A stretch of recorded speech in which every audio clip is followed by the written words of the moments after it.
নেতাজি ইন্ডোরে আজ মুখ্যমন্ত্রীর বৈঠক এবং যে বৈঠক থেকে চাকরিহারাদের উদ্দেশ্যে তিনি বার্তা দিয়েছেন যোগ্যদের চাকরি যাবে না, আইনের মধ্যে থেকেই সেই লড়াই করবেন যাতে চাকরি ফিরে পান তারা। কিন্তু তারপরেও কোথাও দেখা যাচ্ছে একাংশের মধ্যে বিক্ষোভ রয়েছে, চাকরিহারাদের একাংশের মধ্যে তারা বলছেন যে তারা আশ্বস্ত হতে পারছেন না।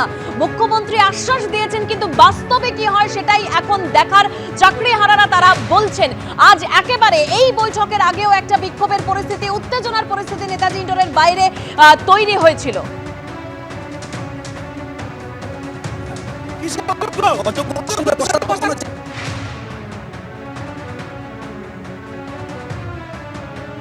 মমতা বন্দ্যোপাধ্যায় তিনি আজ বলেন চাকরি কেড়ে নেওয়ার অধিকার কারো নেই, শিক্ষকরা স্কুলে গিয়ে ভলান্টারি সার্ভিস দিন, এই কথা বলেছেন মুখ্যমন্ত্রী মমতা বন্দ্যোপাধ্যায়।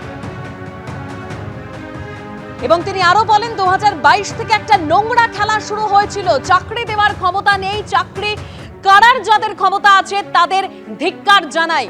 আমাদের প্রতিনিধি হিন্দল দে আমাদের সঙ্গে এই মুহূর্তে সরাসরি রয়েছেন। চাকরিহারারা হিন্দল, তারা কি কোথাও গিয়ে আশ্বস্ত হতে পারছেন মুখ্যমন্ত্রীর এই বার্তার পর?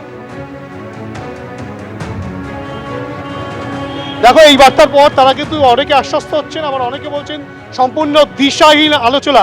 তুমি দেখতেই পাচ্ছ বহু তারা কিন্তু বেরিয়ে আসছেন ভেতর থেকে এবং তারা যেটা বলছেন যে সম্পূর্ণ দিশাহীন আলোচনা, তারা কিন্তু কোনো রকম আদৌ দিশা কিছু পাননি, তেমনটাও কিন্তু তারা স্পষ্টত বলছেন। আমরা সরাসরি একবার কথা বলার চেষ্টা করব যারা ভেতর থেকে বেরিয়ে আসছেন সেই সব চাকরি প্রার্থীরা, তাদের সঙ্গে সরাসরি একবার কথা বলবো।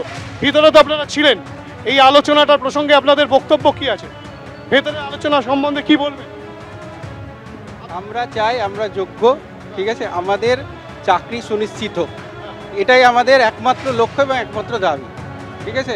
মুখ্যমন্ত্রী বলেছেন যোগ্যদের কিছু হবে না, যোগ্যরা কন্টিনিউ করবে, ঠিক আছে। আমরা তার প্রতি সহানুভূতি রাখছি এবং দেখি তিনি কি করছেন আমাদের জন্য।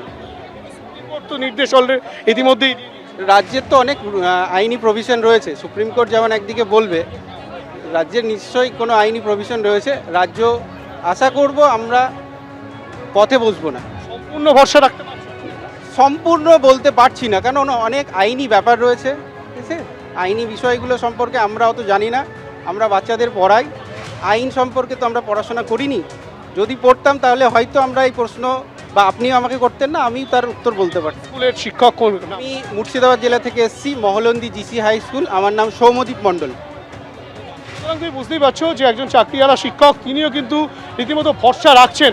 আরও একজনের সঙ্গে কথা বলবো, এই যে ভেতরে ছিলেন, মানে সেক্ষেত্রে এই আলোচনাটা প্রসঙ্গে কি বলে, এটা কি দিশেহারা আলোচনা না এই আলোচনা থেকে আদৌ? সরকারের উপর একটু ভরসা রাখছি, আমরা সরকারের উপর পুরোপুরি ভরসা আছে যে আমাদের যারা যোগ্য শিক্ষক আমাদের চাকরিগুলো থাকবে, আর আমরা বেশি কিছু বলতে পারবো না। আলোচনা প্রসঙ্গে কি বলে, ভেতরের আলোচনার প্রতি সেটা আমরা বলতে পারবো না, সেটা কিছু বুঝে উঠতে পারছেন না। আমরা বুঝে উঠেছি, আপনারা ওটা জেনে নেবেন, ঠিক আছে।